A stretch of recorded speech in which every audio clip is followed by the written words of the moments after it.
11. Visit healthquestradio.com. Now, from the Signature Bank Studios. Only the biggest stories, only the biggest guests, and only the biggest opinions. This is AM 560, The Answer.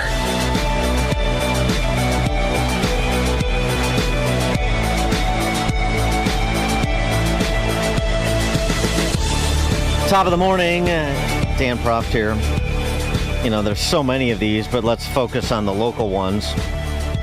Talking about erstwhile educators saying the most intemperate things. I got a message by District 300. I guess there's a meeting in District 300 this morning to deal with District 300 Board President Nancy Zettler.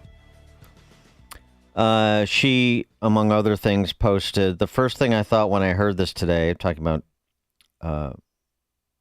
Charlie Kirk's assassination. The first thing I heard when I thought when I heard this today was karma, it's a bitch. There's a meeting at the central office in Algonquin to demand Nancy Zettler's removal. And I guess, unsurprisingly, this isn't her first outburst along these lines of, you know, being classless and incendiary, ignorant. District 300, Algonquin. Wasn't that the district where the superintendent, I'm going from memory now, the superintendent whose name I've forgotten because they're so forgettable, during COVID, ridiculed the mom of a special needs kid over the mask wearing policy?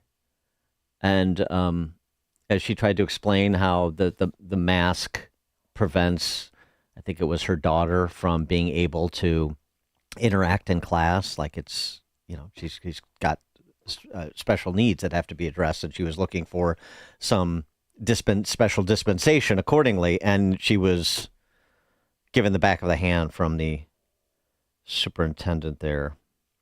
So I guess that is just, you know, the kind of comment you heard from the board president there. That's just sort of what you got in Algonquin. In McClary County. McClary probably part of Kane. Wow. We really let the suburbs get away from us, haven't we, here in Illinois? There are many, many of these, unfortunately. There's another one in Buffalo Grove at Twin Groves Middle School. A teacher named Carolyn Hyman Pinta. Let's hear all about her from our guest, Marsha McClary, who is the chapter chair for Moms for Liberty in Lake County. Marsha, thanks for joining us. Appreciate it.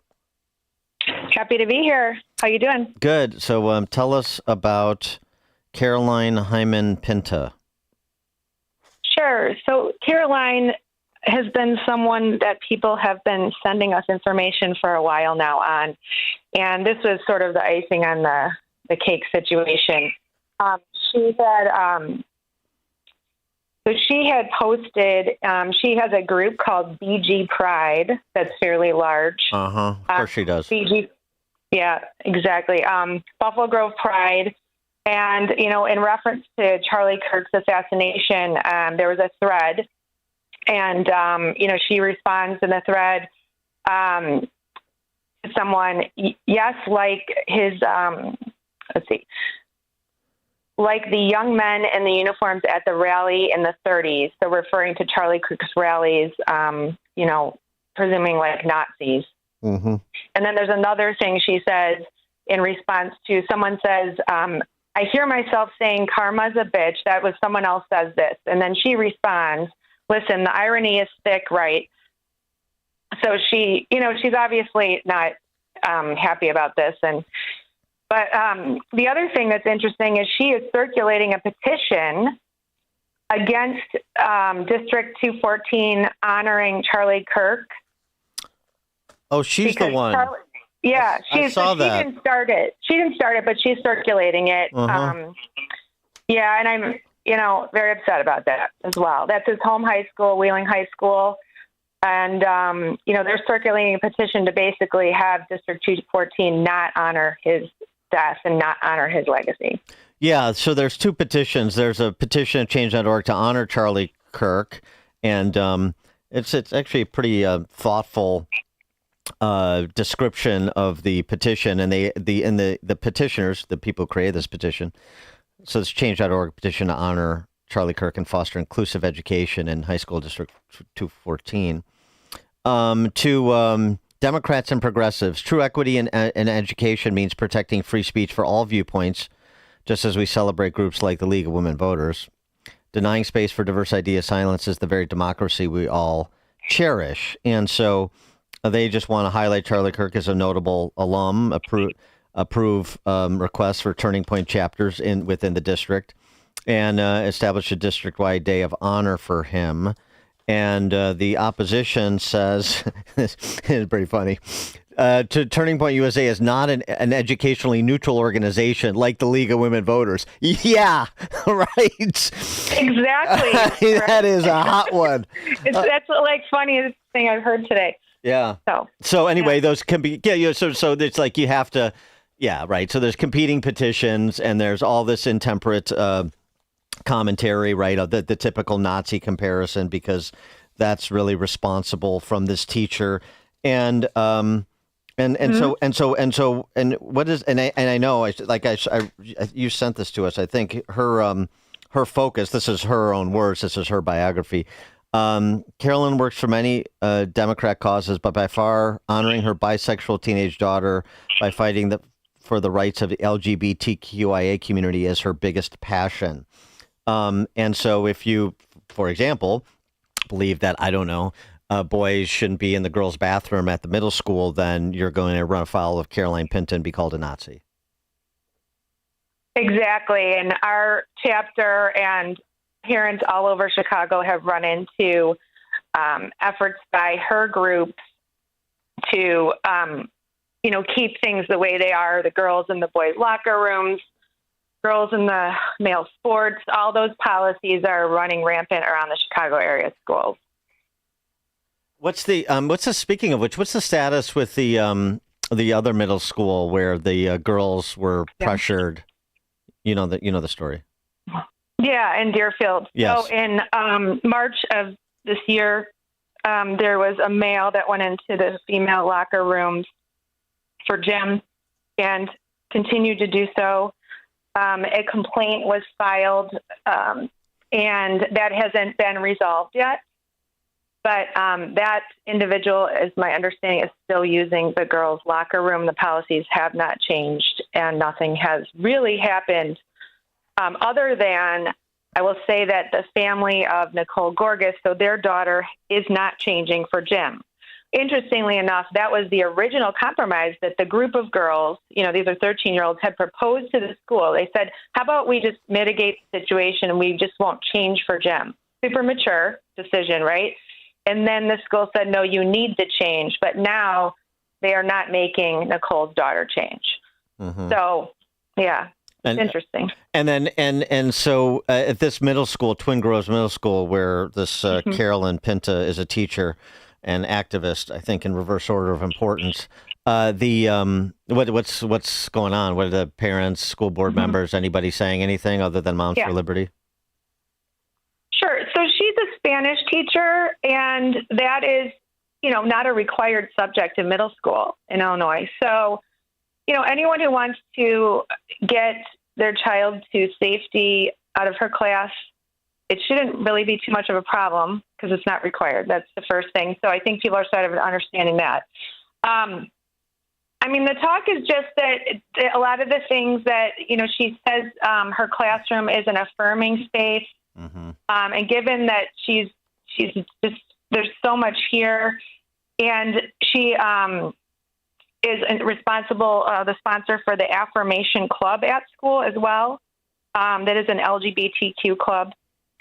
The parents are generally uncomfortable. We've been getting a lot of messages with their child being around this because we're talking, middle school kids, and you can't avoid the conversation, about sexuality and adult topics when we're talking about those kind of clubs and LGBTQ. it's just not appropriate in the classroom. Mm-hmm. And so but I mean, like, do you have any school board members? Is the superintendent saying anything, or are you guys just sort of being ignored and called names as they're wont to do? Yeah. Well, at this point, I mean, this particular elevation just happened, with the Charlie Kirk situation.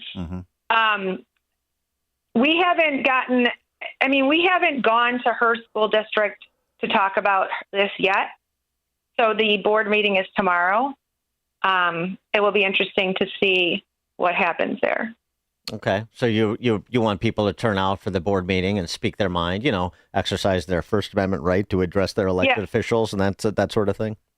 Yeah, especially if they're local, because, she's saying she's asking people to come to support her. Of course. And quite frankly, everything that, our chapter has put out is just her post.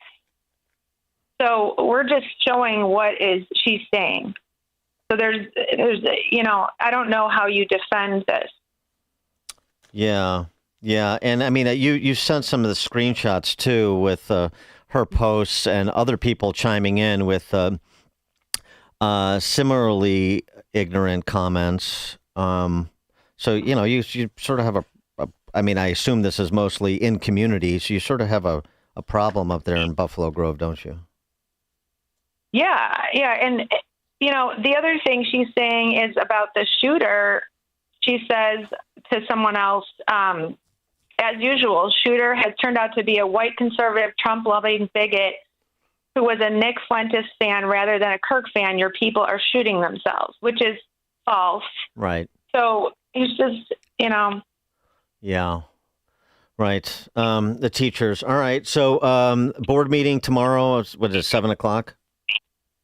Correct. Yeah. 7 o'clock. And at the middle school? No, let's see. It's at their district office, or just, let's see what the address is. I got it here. Ivy Hall campus, 1050 Ivy Hall Lane, Buffalo Grove, 7 o'clock. But I would arrive early because our experience is the parents get shut out if they come too close to the start time and they don't get to speak. Yeah, of course. Of course they do. Who wants to hear from the parents? What do they have to do with this? Marsha McClary is the chapter mom, Moms for Liberty. Twin Groves Middle School is one of the flashpoints now, as you just heard us discussing. Marsha, thanks so much for joining us. Good luck tomorrow. Absolutely. And ask people to sign the petition to honor Charlie Kirk at District 214. Oh, yeah, right. The Charlie Kirk petition at change.org. Very good. Thanks, Marsha. She joined us on the Turnkey.pro answer line.